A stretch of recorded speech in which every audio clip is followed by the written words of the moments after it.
పెళ్లివారమండి మా పాటలు వినేదెవరండి బాగా ఎండన పడి వచ్చారు. ఏం తీసుకుంటారు తమ్ముడు గారు? కాఫీయా, టీయా, కూల్ డ్రింకా?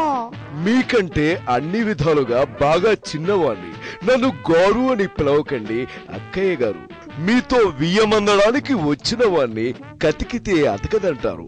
అంచేత ప్రస్తుతానికి ఏమీ వద్దు. మనం కలిసిపోయాక ఎప్పుడు ఎంత కతికినా దోషం ఉండదు. నీ దూరదృష్టికి నా జోహార్లు తమ్ముడు. సరే, అసలు విషయానికొద్దాం.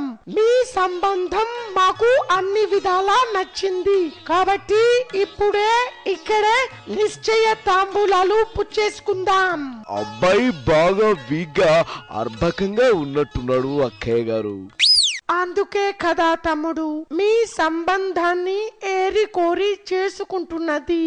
మీ పిల్ల అయితే మాతో కలిసిపోయి అబ్బాయికి చేదోడు వాదోడుగా ఉంటుంది కదా. పుట్టడి బొమ్మ మా పెళ్లి పడుచు, పున్నమి రెమ్మ మా పెళ్లి పడుచు, ఆ బొమ్మకున్న ఆభరణం అన్నాల కందని మంచి గుణం, అన్నాల కందని మంచి గుణం. మహారాజు కాడు మా పెళ్లి కొడుకు, మనసైన వాడు మా పెళ్లి కొడుకు, మా వాడికున్న వింత గుణం, తన మాట తప్పని మంచితనం, తన మాట తప్పని మంచితనం. అవునక్కయ్య గారు, ఒకటి కొంటే ఒకటి ఫ్రీ అన్నట్టు పెళ్లి కాగానే అమ్మాయిని సాగనంపేటప్పుడు మేమంతా కూడా అమ్మాయికి ఆరణంగా అత్తవారింటికి వచ్చేస్తాం అక్కయ్య గారు. మరీ మంచిది తమ్ముడు. రోగి పాలే కోరాడు, వైద్యుడు పాలే చెప్పాడు. భేషుగ్గా చెప్పారు అక్కయ్య గారు. ఇక ఇచ్చిపుచ్చుకోవడాల సంగతి మాట్లాడుకుందాం. మా వరకు ఇచ్చుకోవడం పూర్తయింది, ఇక పుచ్చుకోవడం మాత్రం మిగులుందంతే. దానికేం భాగ్యం తమ్ముడు. నేను ఇందాకే అడిగాను, మీరే ఏమి పుచ్చుకోలేదు. ఇప్పుడు చెప్పండి, కాఫీయా, టీయా, కూల్ డ్రింకో? అక్కయ్య గారు భలే చిలిపి. నేను అంటున్నది లాంఛనాల గురించి అక్కయ్య గారు. ఇదో రకం కన్యాశుల్కం అనుకోండి. అమ్మాయికి ఉన్న 17 మంది అన్నదమ్ముళ్ళు అక్క చెల్లెలకి ఇవ్వాల్సిన లాంఛనాల గురించి కూడా మనం ఇప్పుడే ఓ మాట అనేసుకుంటే ఆ తర్వాత ఏ పేచీ ఉండదు. ఇక వియ్యంకుణ్ణి నా గురించి వేరే చెప్పాలా? అంత్య నిష్ఠూరం కన్నా ఆది నిష్ఠూరం మేలన్నారు పెద్దలు. ఆ విషయం నువ్వు నోరు తెరిచి అడగాల తమ్ముడు.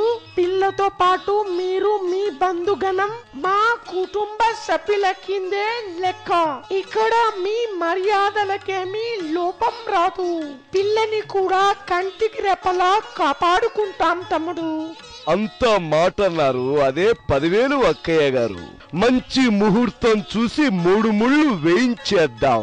అమ్మాయి బారసాల ఎంత ఘనంగా జరిగిందో పెళ్లి కూడా అంతే వైభవంగా జరిపిద్దాం. ఆకాశమంత పందిరి వేసి, భూలోకమంత పీట వేసి, కళ్యాణం జరిపించాలి.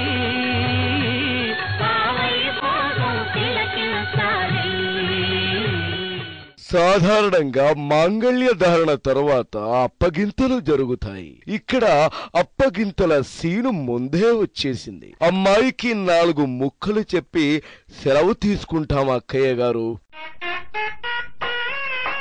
అమ్మా, ఎదిగిన ఆడపిల్ల గుండెల మీద కుంపటి లాంటిదన్నారు.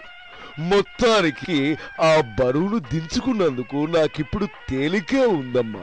ఇక నుంచి నీకు అమ్మైనా నాన్నైనా అన్నదమ్ములైనా అంతా అత్తగారే తల్లి. భర్తకి అన్ని వేళలా సేవ చేస్తూ కంటికి రెప్పలా కాపాడుతూ పుట్టింటి గౌరవం నిలపాలి తల్లి. శ్రీకారం చుట్టుకుంది పెళ్లి పుస్తకం, ఇక ఆకారం దాచుతుంది కొత్త జీవితం.